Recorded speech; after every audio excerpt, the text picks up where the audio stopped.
So let's change tack slightly. One of the questions that came through was all around the digital mile. So this was a phrase that I had read about over the last few months, but it prompted me to look slightly further into the use of, the term the digital mile in the commerce, which returns greater productivity, greater customer service, returns greater value to both the customer and the user. And the question came through to what can we learn from this concept of the last digital mile in commerce and bring it into the world of managing people. And I know I spoke to Anthony about this at Great. So I think for the audience, as I had to go and look up really what the definitions of the last digital mile were.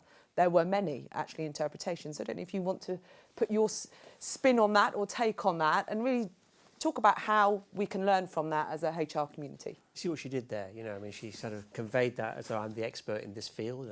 But it's a nice sort of pass the buck. Thank you. Nevertheless, as I understand the digital mile, and I've talked to both my marketing colleagues and my operations colleagues as well. I mean, basically what it all comes down to is it's the evolvement from going from, if you look at the life cycle, it's like going from Waterstones to Next to kind of Currys right now.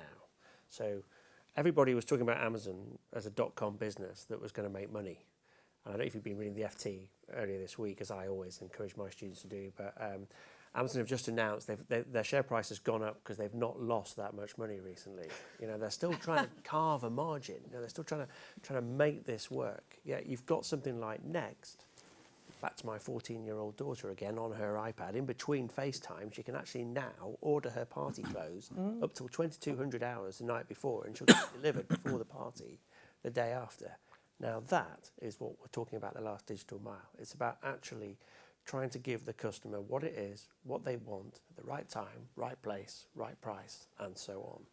And so, you know, inevitably, you know, we're then trying to replicate that both in a HR space and across other business platforms. And what's really quite interesting is I was trying to work out how to encapsulate this, but, you know, real life is always the best example because you don't need to make it up and it's so much more entertaining.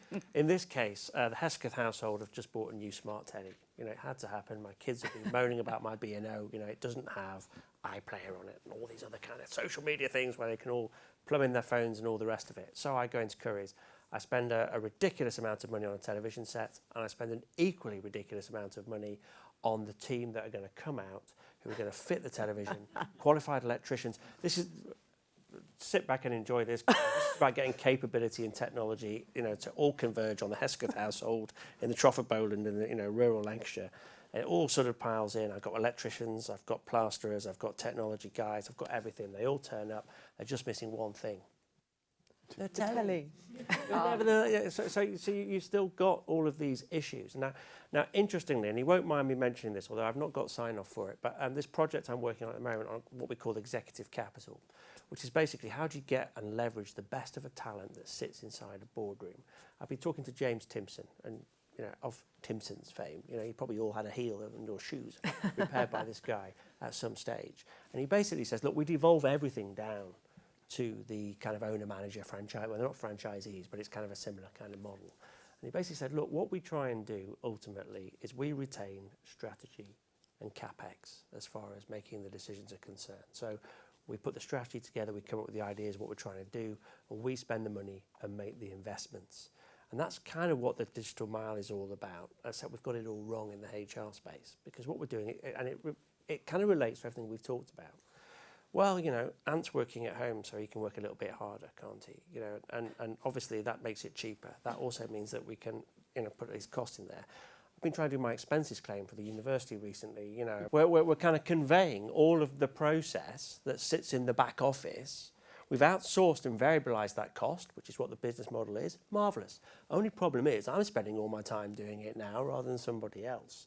And so this last mile has to enable people. And I wrote a piece, in fact, Neil was a ghostwriter for his then HR director at the time for a chapter in a book that I wrote. And if you go to the back of Leading HR, the last chapter in there, I called it Ubiquitous HR. And by that I meant it's going to be everywhere, and technology is going to enable that. And it is going to enable us to do all the stuff from home that we want to be able to do. The question is that you've got to make that system, that technology, that HR has got to make it in such a way that I won't want to leave Lancaster University ever, because they have such good systems in place that enable my life, that takes away all the hygiene stuff, back to hierarchy if needs again, back in the gym, you know, and so I can get on with the stuff that I love to do and actually produce and what I'm paid to do. And then when we actually have that process in place, then we've got this last mile sorted out. But what it isn't is just a cost reduction mechanism. What it isn't is just a way of trying to improve productivity. It's so much more than that if you look at it in a bigger picture. Yeah, I have a take on this, because again, this topic connects very well to one of the, say, key drivers in product development these days, which is the user experience. In this case, is the employee experience. Absolutely right. So if you're HR, you actually own the last mile. So to some extent, you have the power. So you have the power to generate engagement through the use of that tool or non-use of that tool, to generate adoption, interest, and more importantly, to convey the corporate culture, which I think is a very important part. Because again, when you think of these topics, there's two angles. So there's the relationship between HR and its employees, can make it as simple as possible, as fast as possible, mobile, because whatever. And then it's also how those employees actually convey your culture outside of the company. Okay, so this is something you can also channel through that employee experience, which I think is also key. Now, ADP and many other vendors out there are revamping their UIs to make them more, to leverage that last mile power. Okay, some with certain success, some with less success, but I think they're all going that way. Whether you're thinking payroll, so even in the more heavily transactional systems, you're going to see a change in that respect, a serious change in that respect. And again, there's also the mobile aspect that I did mention before, connected to the global issue. Most companies out there are building new products for HR and other areas of the company, sales, with a mobile-first approach. So the product is designed to be mobile-first, and then expanded for online use, whatever that is.